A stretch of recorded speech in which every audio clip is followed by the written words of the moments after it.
I remember Connie Stevens said one time, the secret of not getting old is stay plump.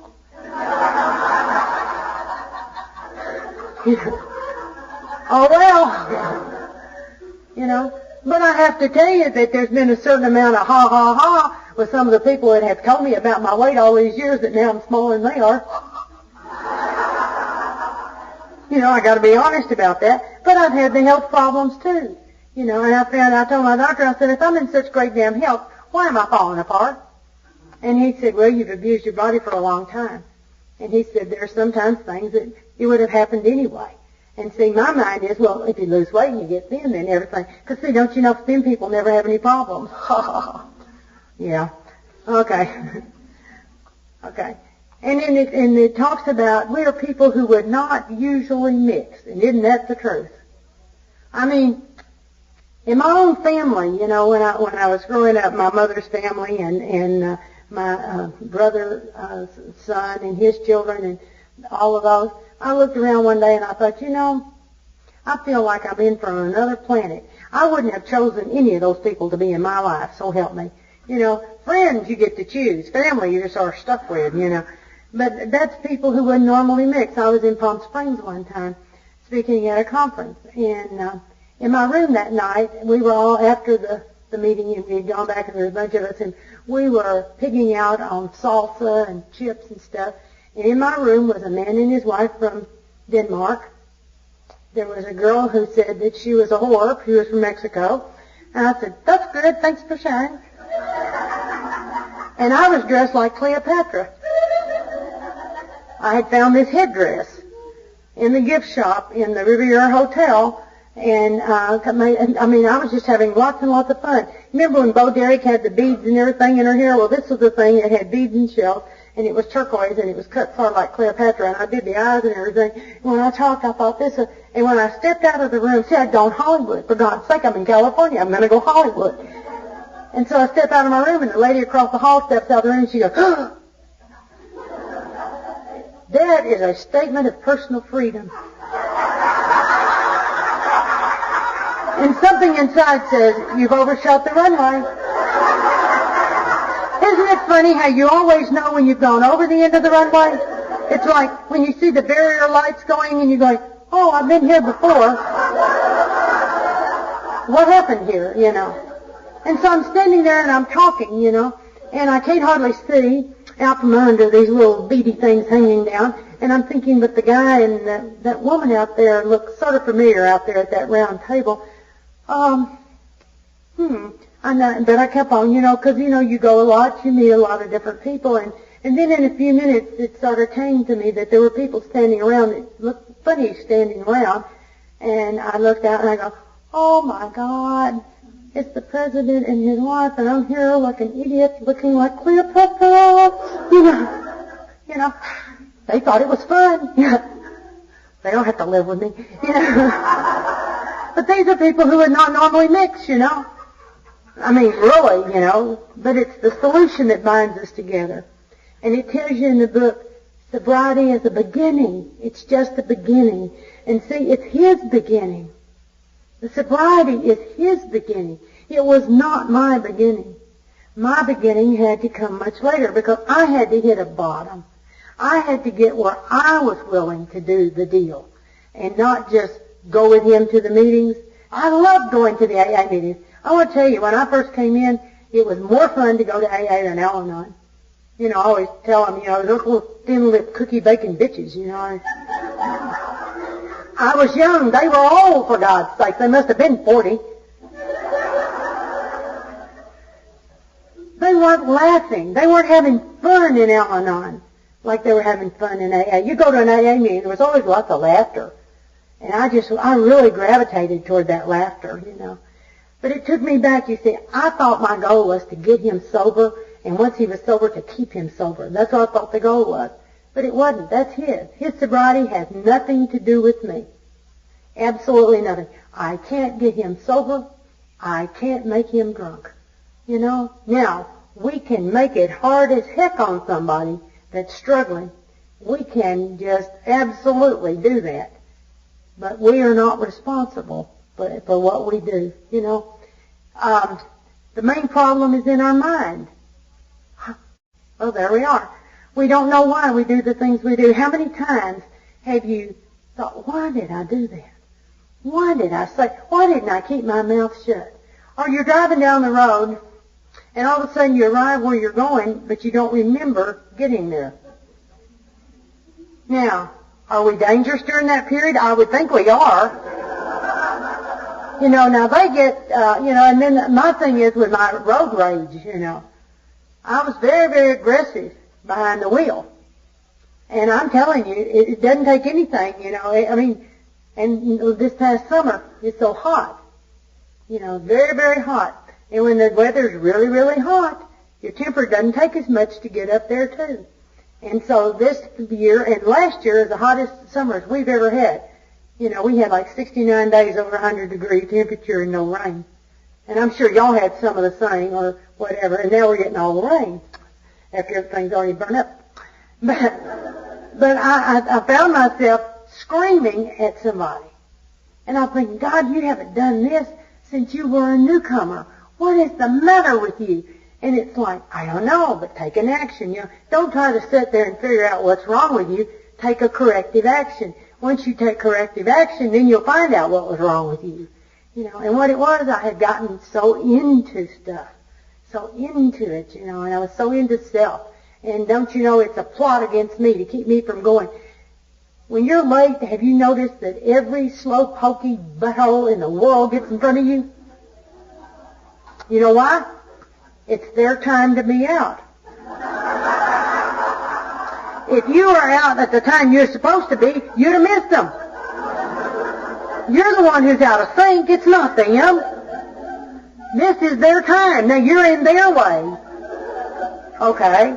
And so I thought, okay, I'm going to have some fun with this. I've got to lighten up. I've got to lighten up about this. And that's when my hairdryer broke. And it occurred to me, I have my own little radar gun. It's short. It looks like a radar gun. Cut the cord off, stuck it down in my console. People irritate me. I go beep, beep, beep, beep, beep, beep, beep, beep, beep, beep, beep. Sometimes they pull over. Now I have a 92 Caprice Classic, one of the big white police cruisers, see. All I need is the blue light. It's against the law. It's been real hard not to get one anyway. And then God brought this state trooper into my life, and I sponsor her. And so I don't do that. But I do radar people, and it is, but what it does, it takes the pressure, the anger out of me, because I love the look they give you. And I even do the cops. I go past them while they're doing you back. I told her the other day, I said, what can they do to me for radaring with a hairdryer? And she said, well, they'll just probably put you away for a psychiatric evaluation.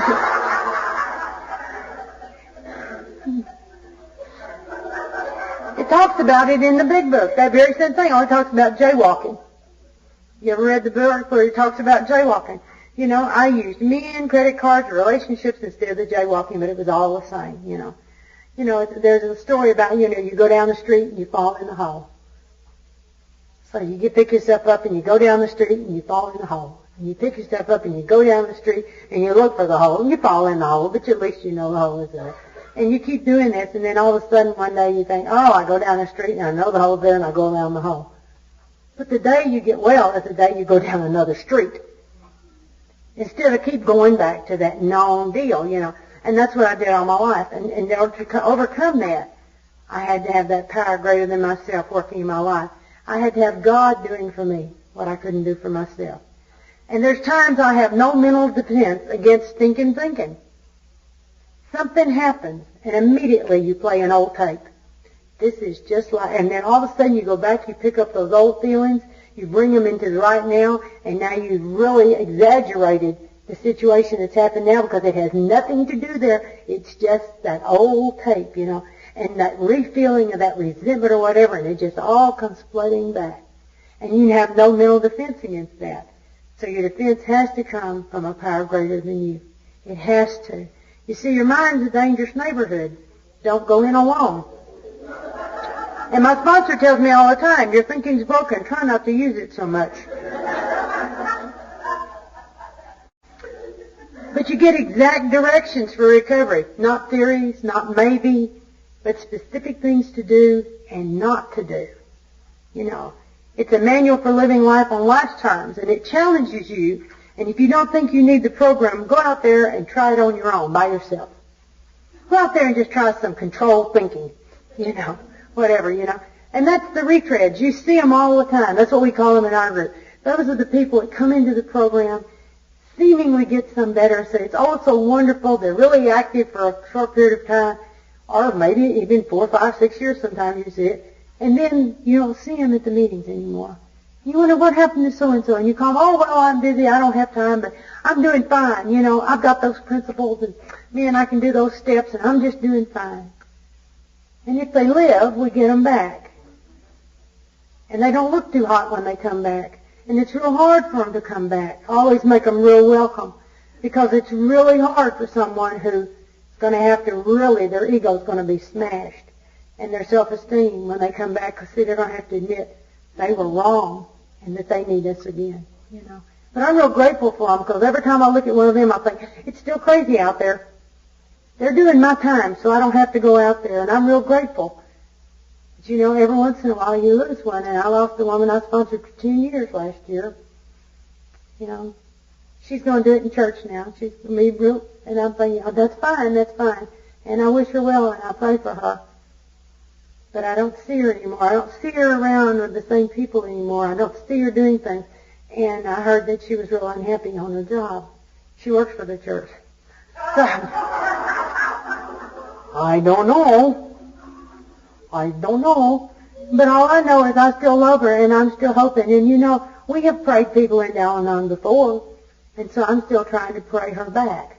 You know, God, just send her back. And God will in His time if she's willing, you know, those kind of things. It just takes a while. I had to learn the proper use of my will, and that is to turn things over. You see, I didn't know there was a difference between being religious and spiritual, and it was when I read the chapter, We Agnostics, that I began to understand. I just thought I didn't believe in God, and I find that we have our own God, not someone else's conception of God. And see, I guess that's what I had all my life, was somebody else's conception of God. And the conception that I had didn't work for me. And I was mad at that. And so it's really important that I understand, not so important that I understand God as much as that my God understands me. You know, and I had to find that kind of a God. And when I began that search, my sponsor told me, she says, God can be whatever you want Him to be. And so for a while, God was my sponsor. You know, I would call her, and she was the final say-so on anything and everything. I still call her, and I would weigh very much what she says. But I also have another source now. And then after that, I had the group that was there. And I could ask, you know, because two minds, of course, when you put too many Al-Anon minds together, you see this at district and area, and, you know, when you get too many, isn't it always funny, you know, how many people here have been to an area assembly? Or a district meeting, you know, you can spend 3 hours deciding over which side of the room is going to be smoking, the other one's non-smoking. It's always been a source of amusement to me. But I had to start the process, and I had to be willing to reach out and to look for that. And you know, it was one of the stories in the book, is how we came into that phrase, God as I understand God. There was a man who did not believe in God. He was an atheist. And he said, I can't do the deal if the steps have to be written that way. I can't do the deal. And so he went on, and what he understood God to be was a force, not God as they were thinking of it. And he said, please put that in the steps. And it was because of his insistence that we have that. And I think that's one of the most valuable things that we have. Because if you tell people they've got to believe a certain way, we would lose so many people.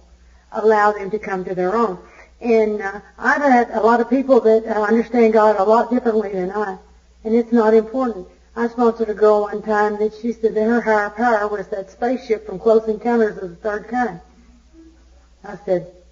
She said, what do you think about that? I said, whatever, you know. And so one day the ship landed. And then after a while, God walked out. It was okay, you know. I mean, it was a process for her. She had been raised in a very strict religious school, and she had a thing against religion. And when she heard the word God, that's what she thought of was religion. And so the minute you begin to be willing to believe, you're on your way. All you have to do is be willing, you know. Do I believe or am I willing to believe? I tried. I was afraid, but I tried. You see, the thing of it is, in my mind, I didn't ask God for help because if there be a God and He cares about you, if you ask for help and He doesn't answer, then you know it's all over. So if you don't ask, there's always the chance that He's there.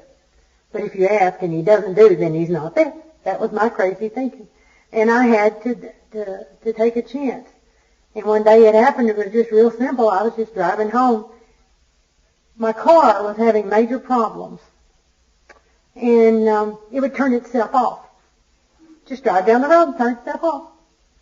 And when your car is all power, that means your brakes don't work too good, your steering don't work too good, nothing's working too good here. And the guy told me at the shop that it needed to have its carburetor cleaned out. He said, what happens is trash is getting in your carburetor and it's clogging the engine, and it keeps the gas from getting there, and so it just turns itself off. And he said, you need your carburetor rebuilt. I said, can't afford to have a carburetor rebuilt. My husband's lost his job. He's just gotten sober. We don't have any money. All the financial stuff is on me. I can't afford it. And he said, well, take a little bottle of gasoline and take off the breather and pour a little bit of gas in there. Start it up. It's going to backfire. Maybe that'll knock the trash loose and you can drive a while.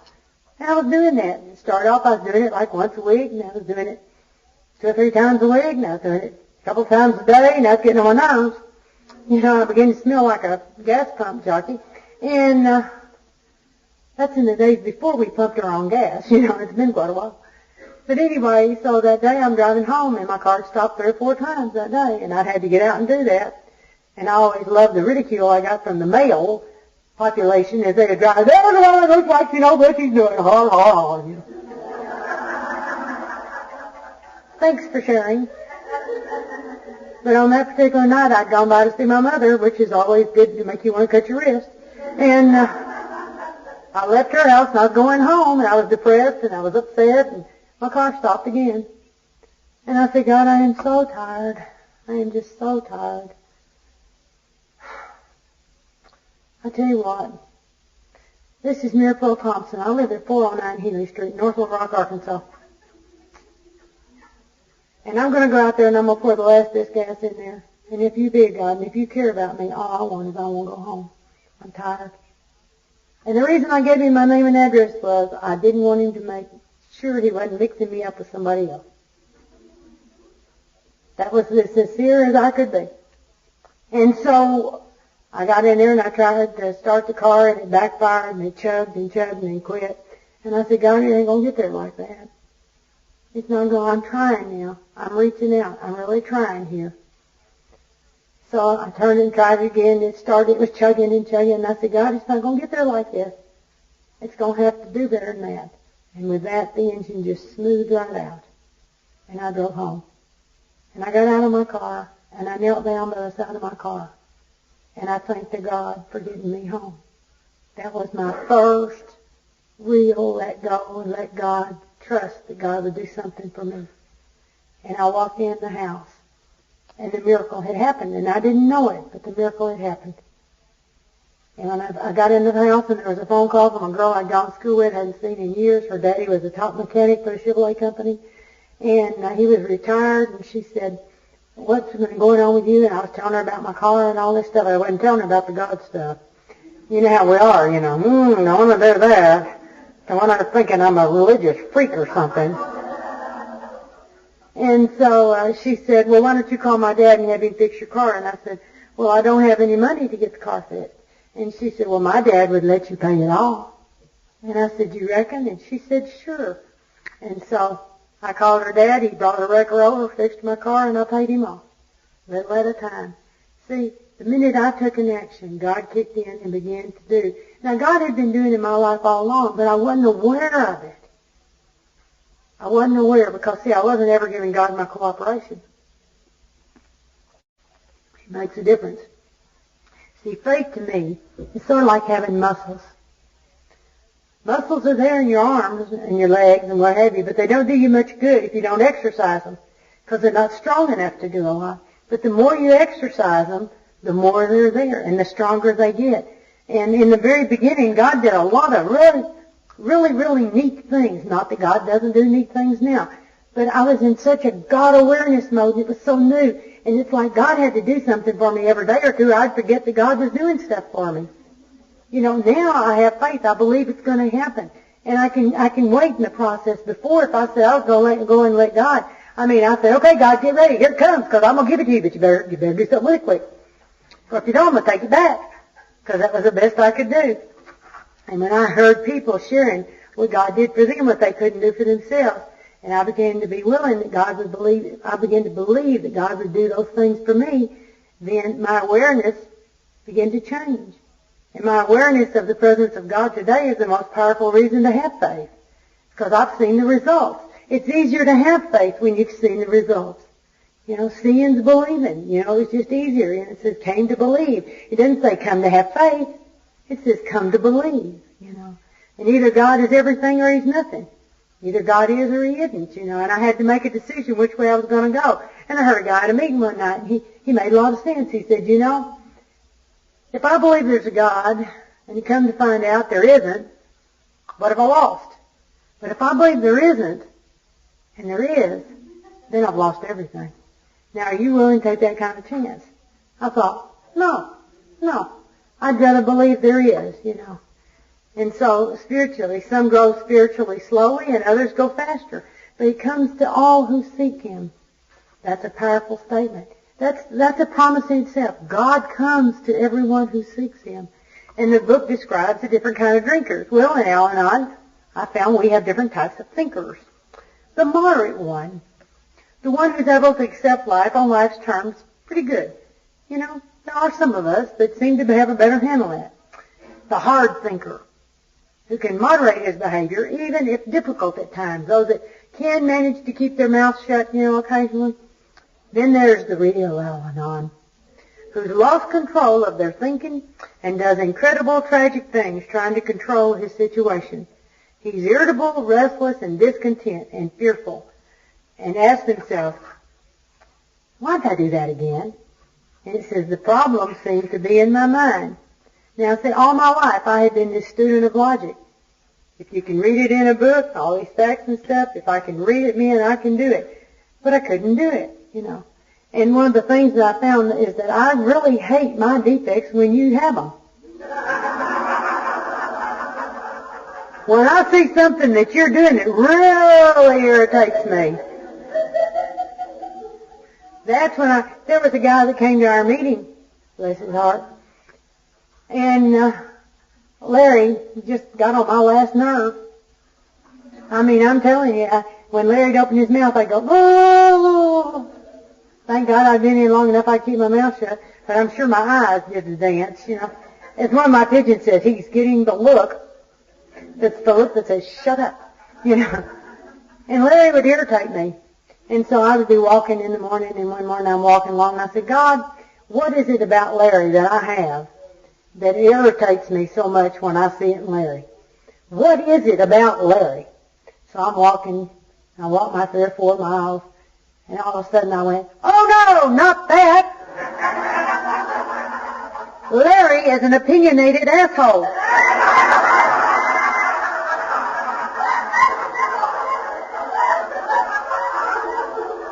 Oh no, not that one. Okay. I went to the meeting that night. Larry's there. You know, Larry didn't bother me. It's because I accepted the me and Larry. You see, I accepted him, defects and all. I accepted him just like God does me. And you know, Larry was one of those that had to go out in this program. Larry was diabetic, and he was in denial about his diabetes. And he had polio as a child. And so he had a leg that was in a brace, and it was very atrophied. And he would swim every morning. He was a master swimmer. But he didn't regulate his diabetes, and they found him in the bottom of the pool last year. You know, it's such a waste, he was a fine man. But there it is, you know. but for a God or a power greater than me did impossible things for me. See, that's where my faith really began to build when I began to see the impossible happening. You know, it started early on in the program, and then it's happened all the way through the program. Like when my sister was in the hospital, and I was staying there with her all the time. That's a very expensive proposition, eating in the hospital, paying parking, all this kind of thing. And we have an annual yard party at our house. And it was getting time for the yard party, and I was thinking, my God, I've spent all this money, and I don't have money to get this stuff for the yard party. I wonder what I'm going to do. It's pouring down rain. I go to the post office. I get out of my car. I look down. There's a dollar bill laying in the puddle. I pick it up, throw it in the car, go on in, do my deal in the post office, come out. Later, I'm going to reach over there to get my dollar bill, and it's $100 bill. And I went, well, God, I would never thought to look for it at the post office parking lot. That is neat, you know. And I went to Sam's, got it, and everything at like $7 of buying everything I needed for the thing. I said, well, isn't that timely? Isn't that neat? And isn't that God? You know, those little miracles, you know. I was given a computer years ago, and one of the girls I sponsored, her boyfriend gave me his old computer. And it just thrilled me to death. And then all of a sudden, here a few years ago, I thought about, oh, there's email, there's the internet, there's all that stuff. And this was an old computer, and it wouldn't take care of all that. And so I'm in this big dilemma. It's about this time of the year, you know, Christmas. And I'm telling JD, I think I need a computer. I need a bigger, faster, whatever. You know how we are. You know, once you get into it, it's And he said, well, what kind do you want? I said, I don't know. I have a clue. I have a clue. I said, I've been given this old one, and I know what to do with this old one, but I wouldn't even know what to go look for. And he says, well, why don't you do some research? So I said, okay. So I began to go to every computer store, and my God, will that drive you crazy. You know, because everybody tells you something different, you know. And the keywords, you know, are IBM compatible. And, you know, whatever that meant. And RAM, ROM, who knows. You know, I mean, they've just got all this other stuff out there. And just give me the keyboard. I know what to do. Just give me the keyboard. And so finally I made my decision, and so I said, God, this is what I'm going to do. Tomorrow I'm going to go get this computer unless you show me something different. If I'm not supposed to, show me in a way I can understand, because that's the way God and I sort of operate, you know. I'll tell God, you know, look, I want to do your will, but I need to know what that is. Now, it looks to me like this is what needs to be done. If this is not it, shut the doors. Do something, show me that it's not working, you know. Bless it or block it, you know. So, way to go. So I'm sitting there, and I told JD, I said, I made my decision, the phone rang. I pick up the phone, this guy says, is this Miss Thompson? I said, yes. He said, well, this is Santa Claus. I said, really? He said, yes, I live in South Dakota. I said, really? I thought you lived at the north that we have. And you won't get it right for Christmas. It'll be a little later because of the amount of orders we have, but it's coming your way, complete with printer, color printer and everything. I said, are you serious? And he said, yes. And I said, well, who are the elves? And he said, they prefer to remain anonymous. Now, see, to me, that's God with skin on it, you know. Because I didn't know, and I got everything and more than what it's been wonderful. The other day, somebody that I sponsor, her husband, Bill's computers, she said, would you like a new one? No. I know how to do mine. I don't want another one. I said, I'm doing good with the one I got. Thank you very much. But, you know, that shows you I've learned to be content with what I have, because it meets my needs just fine. But the amazing thing was God's sense of timing. I went on through the holidays, and I'm wondering, where's my computer? Maybe it was a joke. And on my Al-Anon birthday, my computer arrived. And they had no idea that that's when it would arrive. But see, that's the God deal there. See, that's God just saying, ha-ha, I did it again, ha-ha. And the miracle is, I recognize it. I recognize it. Because see, so many times God's doing things for you. That's just like, somebody has said to me, well, what has been good that's come out of this deal with your sister? And I said, well, one of the first things that I saw was when I was in the hospital and laying there and scared to death while they're running these wires and stuff through your body, I said, I realized that not knowing I had a heart condition, I could have been out flying to Amarillo sometime and crapped out and never knew why. You know, I couldn't have taken the thing. And to show you, my heart doctor a couple of weeks ago says, you're doing great. You're doing great. I'm doing normal EKGs, and that's really pretty good when you consider I failed the stress test, the nuclear test, and all the other tests. But I'm doing really good. I just wish I felt better. But the thing about it is I began to trust. I could be calm in an emergency, and if you don't think I can trust, leave home when you don't feel good during this particular week. That's not a good week for our family. See, that's the trust. You know, you have to trust that God's going to get you there, going to take care of you while you're here, and going to get you back home safely again. You have to trust. I could be sane and courteous. I could be a good driver again, you know. I could trust God with my finances. That was really difficult. I don't know why anybody could have handled them better than I did. Isn't that funny? You know, God has never run up a credit card as far as I know. Can you hear God saying, well, I've maxed out. Let's see what she does with that. You know. But I found that I could trust God to take care of my loved ones because I'm here. They're there, you know. It's a change. And another thing I found out, I'm a talker. Y'all would never know that. But I've learned to be a good listener. I've learned to listen to others sharing about their higher power. That has helped me so much to define and redefine and to incorporate into my concept of God, was listening to what other people, and they'd say, well, my God does this, or I believe God's this, and I'll go, that's good. I like that. I want that. And so incorporating into my idea of God. And it gave me more hope and willingness to trust and try harder. You know, so many times, you know, I forget. And if you think that I have been a spiritual giant this year, you're wrong. There have been lots of times when I have felt, you know, God, where are you? Where are you in all this, you know? And like in March when my beloved Voodoo, he died of the same thing my sister did. He died of kidney failure. And it happened just in a period of 4 days. And it was so difficult. And I'm going, God, I've lost so much already. Where are you here? Where are you here, you know? And it's just one grief after another, but you have to work through those things. And yes, there's depression that comes with that. That's normal. You know, I think that sometimes we believe that we're not supposed to be normal people. We're supposed to be these giants that, you know, shoot me, I don't bleed, you know, or hurt me, I'm not going to have pain. And that's not true, because life continues to go on. I believe there's a God, and if there isn't, what have I lost? Like I said, nothing. I've learned that God lives inside of all of us. You know, I always look for God out there. God was in here. Didn't have to go anywhere. We come with God already installed inside, you know, so like a hard drive. He's already there, you know. He's not something you add on later, or he's not attached. He's just waiting, and he's the most major resource that I have in my life. These ideas help me to get rid of my prejudice and encourage me to look deeply within myself. And when I took that attitude in action, I found God. And guess what happened when I found God? I found me. Because who knows me better than the one who made me? And the more that I'm in touch with God, the more I know about me.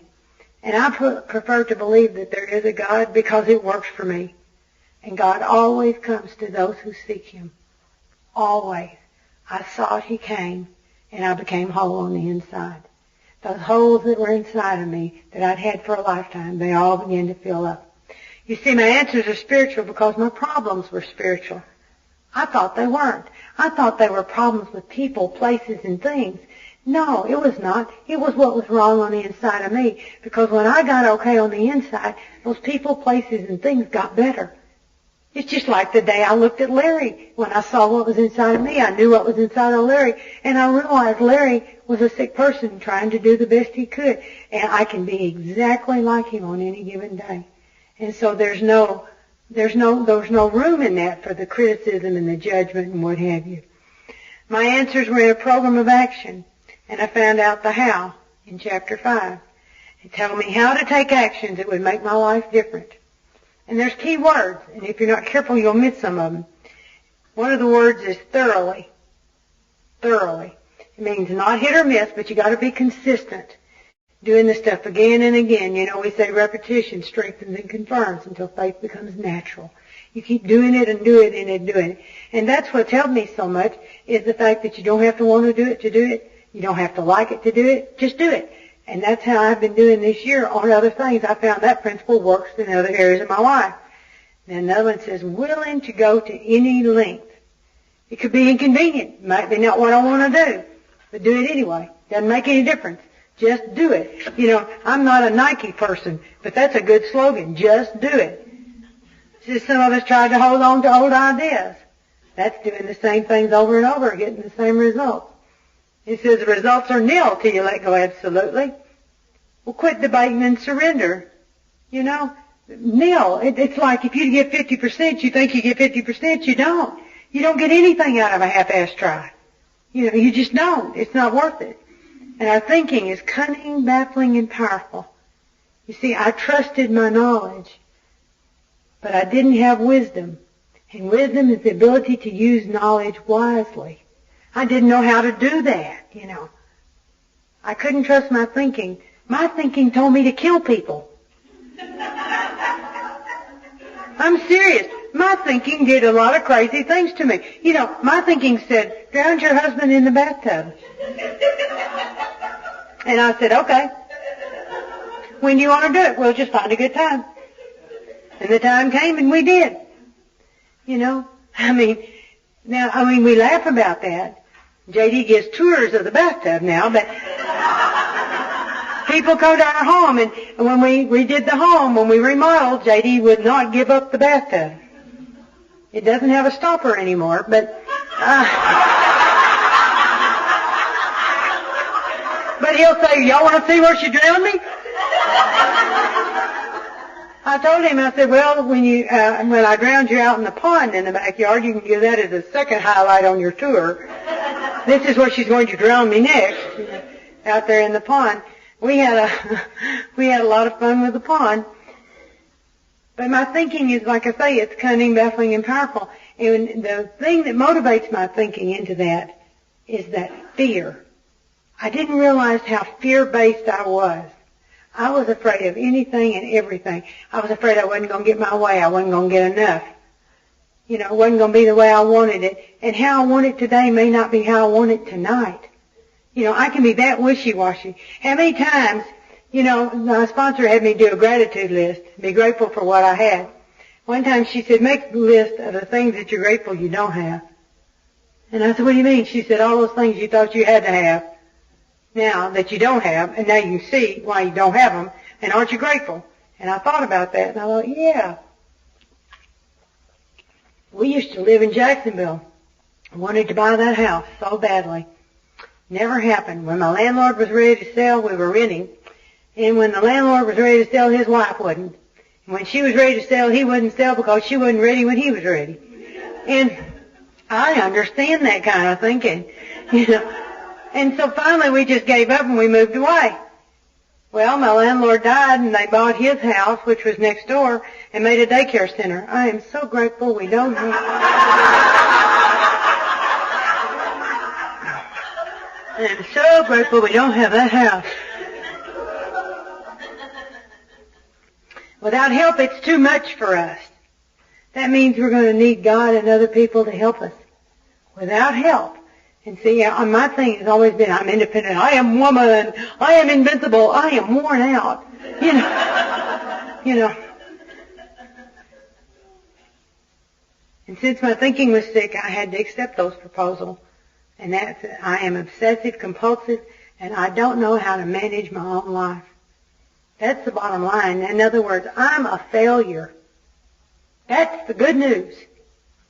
That's the good news, when you can look at that and accept the fact that you're a failure in the game called life. Because now you can be helped. But as long as you think you've got a handle, you can't get help. Because you'll continue to try to do it. You know, I can remember thinking, if I got one iota of what I aimed for, it was a success. The plan worked. Even though 99% of it didn't work, I would hang on that one little item that I got what I thought I wanted, and I would say the plan worked. You know, no human power could have restored my sanity. And in this case, it's the thinking that will work. The thinking that works. But that God could and would if He were sought. And the third step prayer. I love the third step prayer. I say it every day. I don't know how many of you here are a student of the Big Book, but it's God, I offer myself to Thee, to build with me and to do with me as Thou will. Relieve me of the bondage of self, that I may better do Thy will. Take away my difficulties, that victory over them might bear witness to those I would help of Thy love, Thy power, and Thy way of life. May I do Thy will always. You know. And then He tells you to take an inventory. Look at yourself. Now, what are the things that you're doing that are the stumbling blocks? What are your assets and liabilities? In other words, what's the truth about you? The good, bad, and the ugly. You know, what is the truth about you? Because until you have the truth, you can't do it, because the truth will set you free. That's not just a cliche. It's true. I learned I have to live free of anger. I cannot manage that kind of anger. It hurts me on the inside. It eats me up to have that kind of anger anymore. And the anger, when I had it, became rage. And the rage became violence. And I hurt myself and I hurt other people because I didn't have a healthy way to work through an emotion. You know, I learned that people who harmed me were spiritually sick, and try to give them the same kind of treatment you would a sick newcomer. That's so important. You know, we have so much love and patience with a newcomer, and then we'll walk into our house and just attack somebody for nothing. We forget that they are sick. You know, most of us are doing the best we can for where we are on any given day. And sometimes that's not too hot. You know, when I'm not good on the inside, when I'm not together with God, then it's going to reflect on the outside. You know, you just can't hide that anymore. And I have to give them patience and tolerance. And I was to avoid retaliation and argument. It says we cease fighting everything and everybody. And my God, give me a cause. You know, I mean, I'll go, you know, it's like my sister used to call me when she'd have something she couldn't, Dorothy hated confrontations, and I thrived on confrontations. And she'd say, I've gotten this bill, and they've charged me for 4 times for this same thing, and I never did it, and would you handle it? Yes! Give it to me. By God, I'll get it straightened out. And I'd go into this straightening out frenzy. You know, I'll call them, I'll go, you know, I'm the kind of person, I've done this before, walk into Dillard's. I didn't get waited on soon enough. I'm standing here 2-3 seconds. Nobody has come over to me and said, may I help you? I go get on the escalator, go up to the manager's office. I'd like to get something in the such and such department, but I can't get anybody to wait on me. So the manager comes down with you, you know, and you create a scene, get a person in trouble just because you wanted to get snappy service, you know, that kind of thing. And it's hard sometimes to get out of that. And like I say, the hardest place I found to work this is in my own home. And I think it's easier to do it in the Al-Anon. It's easier to do it out here and there because I haven't got the wreckage. You know, there wasn't all that wreckage from all those years of drinking. And even still to this day, those old thinking and those old tapes are hard not to do. And you've got probably more damage to your family and your loved ones. And so, you know, it's like you can do it differently 15 times, and then you go back and do it like you did it before. On that 16th time, because you're human, you screw up, and that breaks the trust. And then there, you know, and then that starts that chain again. So I'm always going to have right work to do. And I found that I have to, more than give J.D. the right to be wrong, I have to give him the right to be right. Yeah, you know. I have to cease fighting with things with him because it hurts our communication and our relationship.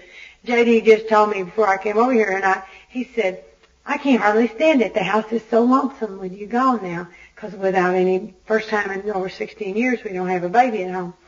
And I told him, well, I'll be home soon. He said, you know, I was thinking about something today. We very rarely fuss and fight anymore. And I said, well, we've had a lot of other more important things to do. And he said, I think we've learned that we're both real important to one another and that we love each other and that people who love one another don't fuss and fight with one another. And I said, I believe you're right. I believe you're right. Because, one of the biggest fights that I had with him was over that water garden that he loved. He wanted a water garden. He talked about it for a couple of years, that he wanted to put in a water garden. I said, well, what are we talking about here? And he said, well, I was thinking of something maybe about 6 by 12 or whatever, and a couple of little plants and maybe a little water fountain in the middle. And I said, well, that doesn't sound too bad. And then one weekend I was gone. Now, he has the disease.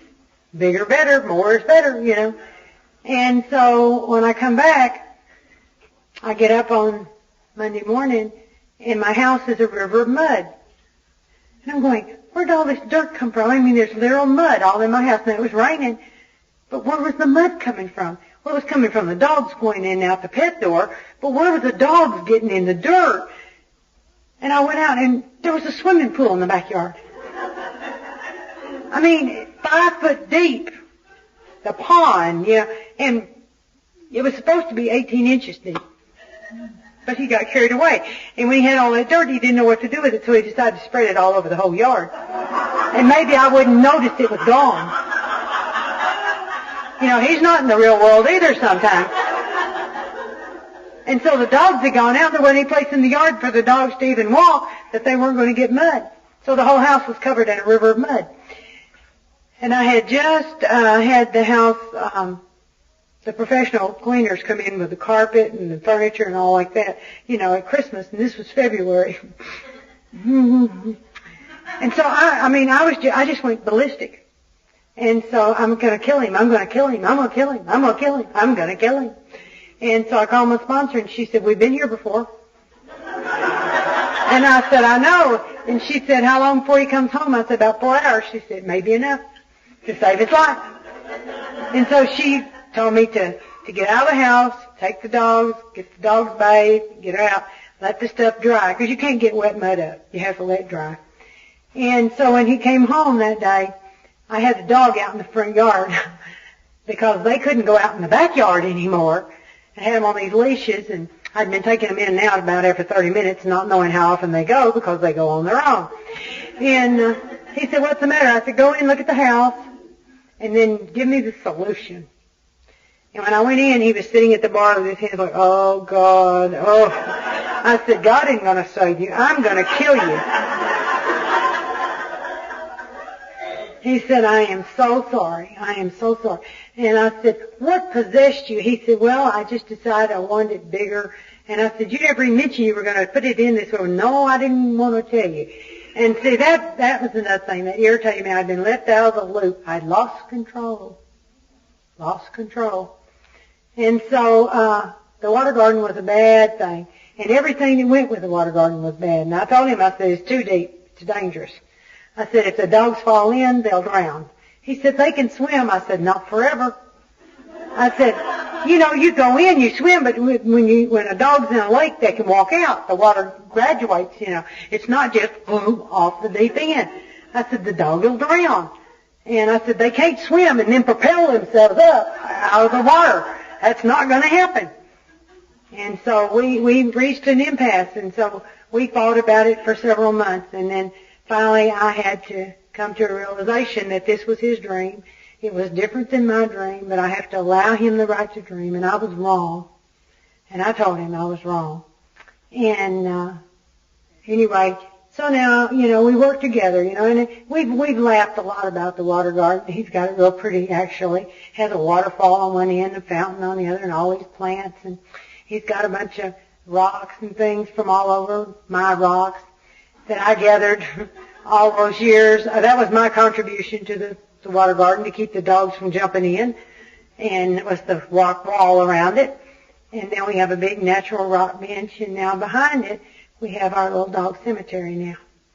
And so we go out and we sit and on the bench and we listen to the water and we talk to our babies, But, when I became willing, God decides to wherever possible. And because I had to make an amends for that. And the way I make amends for that is being kind to him and being supportive about his water garden. And I couldn't help but to get tickled because year before last he was out there cleaning it out in the spring of the year to keep her from becoming slime city. And of course you have to get in it. You know, it's pretty deep, you know, you gotta get in it. And so he's out there and he did that while I was gone. And he told me, he said, he looked sort of mangled when I got back, and I said, what happened to you? And he said, well, I was cleaning out the water garden. And he said, and I got in and it was so slick I couldn't get out. He said, I stumbled around, but he said, it was just so much stuff in there. I was so slick I could not get out. And I said, well, how did you get out? He said, well, I was there till I pruned. And he said, and I started praying. I said, God, am I going to have to be here all weekend? So she or somebody comes over and helps me out of the garden. And he said, I need some help. And he said, God sent some help. And I said, what was that? And he said, across the pond came a snake. He got out. But he's mangled on the rocks, but he got out, you know.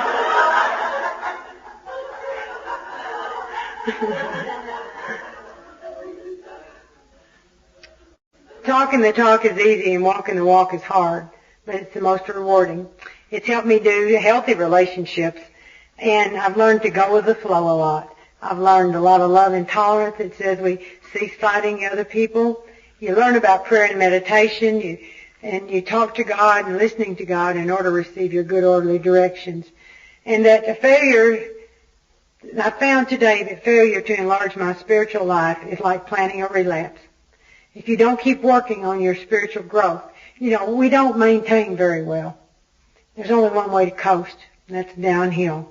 I have to spend time with God if I want to know God and understand what my job is, what I'm supposed to do. All I have to do is show up and ask God, what do you want me to do today? How can I be of best use today? And step 12, as it says in the book, helps me to practice all the principles in all my affairs. And how do I carry a message? You know, I never knew what my purpose was in my life. Do you ever wonder what, you know, is this all there is? What is your purpose? You know, it tells you your purpose is to be of use to God and your fellow man. For the first time in your life, you have a purpose. And it helps me through the sponsorship, which we'll talk about tomorrow, because I have to remember that people are ill. I don't want to be an evangelist or reformer, and I just try to be helpful and don't try to force a change. I just have to be a maximum helpfulness. And there's the chapter 8, To the Wives. Now this was written in 1939. It describes the hurtful things that we do trying to stop an illness. It's real good. It's a real good chapter. It gives a lot of do's and don'ts to help in your recovery. It explains that some people can't quit drinking no matter how hard they try. You know? And I think it taught me to be grateful that I was not the one that had that disease. Can you imagine what I would have been like drunk? It talks about our fears. It talks about our embarrassments, and they are just to try the 12-step program. And you remember in 1939, Al-Anon hadn't happened, and they were encouraging us to work the AA program. There was no such thing as Al-Anon. And since we all got sick together, it just made sense to all get well together. And the family members were invited to the AA meetings in those early years. It was a family illness. The family afterward gives me lots of good actions to take and emphasizes the need for tolerance, understanding, and love. And it says, learn from your past. Learn from your past experience and that of others. It teaches you not to keep secrets, and that the fellowship is a good place to be able to bring the skeletons out of the closet. I remember I had so much guilt, and I was so afraid somebody was going to find out about all that violence that I had done. And we had this little old lady that was in our group, and Louise was from Oklahoma originally, and her husband had been sober 30 years at that time. And just a sweet little grandmother type lady. And she says, and I'd love to take this cord and string it across the top of the steps. She said, we lived in an apartment house, and I think when Walter comes home, he'll trip and break his damn neck. And I thought, God, I love her. Had another one, she said, when Jack was drunk, I'd take a baseball bat and beat on him. He never remembered. And I thought, yeah. But you see, it was when they would share those things that it gave me permission to get rid of those secrets. When we share those things within ourselves, it brings it out. And it also talks about anonymity, that I'm to tell my story, not other people's stories. It talks about the sensitivity of an alcoholic. Well, I can be just as sensitive, you know. It talks about the alcoholic being people of extremes. And aren't we the same way? You know, it talks about being immature and living in a world of make-believe. That's what denial is all about. Denial is make-believe because it's certainly not reality. And so now we have a greater sense of purpose accompanied by a growing consciousness of the power of God in our lives. We can have our head in the clouds as long as our feet are firmly planted on the ground. And one of the things that it says that just made me happy all over is we are not a glum lot. We insist upon having fun. You know, and if it hadn't been fun, I wouldn't have stayed here. It says cheerfulness and laughter make for usefulness. We have recovered and have been given the power to help others. We are sure God wants us to be happy, joyous, and free. You know, what more could you want? You know, it says avoid the deliberate manufacture of misery. Now, boy, you can do that if you get there and start going about your sorry lot in life or what you didn't get or what you want. You know, the chapter to the employers gives helpful suggestions in working with others, regardless if it's an employee. I found it helps in sponsorship. And A Vision for You explains all about the fellowship. You know, the fellowship became the substitute for liquor in my husband's case. But the fellowship became a substitute for my obsessing, my bitching, my complaining. In other words, I got to where people were and we had fun together. To me, I loved it before styrofoam. Did you ever think about how much fellowship you've lost because of styrofoam? Because in the old days, we used to wash the cups. And when you'd stand there washing and drying and putting those cups away, you had a meeting after the meeting. It was a lot of fun. A lot of fun. It gives us hope when it talks about more will be revealed. And the answers will come if your house is in order. You know, it's just telling you, as long as you keep yourself spiritually fit, God will show you what you need to do. And you must continue to have spiritual growth. And it gives you ways to do that. You have to keep working the steps. You don't just do it once and stop. You do it again and again and again. Because if you're not going forward, you're going backward. And then it says, we shall be with you in the fellowship of the Spirit, and you will surely meet some of us as you trudge the road of happy destiny. Now, I hated the word trudge. But did you know in the 1939 the definition of trudge was go forward with purpose? It wasn't bad. You know, and see, when I think of trudge, I think of like walking in mud barefooted where you go, you know, that kind of thing. And that's not it. It was going forward with a purpose. And so then trudge becomes good. And people say, well, what's the object of the book? Is it to get the alcoholic sober? Absolutely not. The book tells you it's to enable you to find a power greater than yourself that will solve all your problems. That's the purpose of the book. It didn't have anything to do with drinking at all. Isn't that a surprise? And that's why the big book's mine. It's a manual for living. And when I forget what to do, it's right there, reminding me one day at a time as I pick it up and follow the directions, I get the results. And if you're not familiar with the big book of Alcoholics Anonymous, try studying it with an open mind and try to relate and find you on those pages.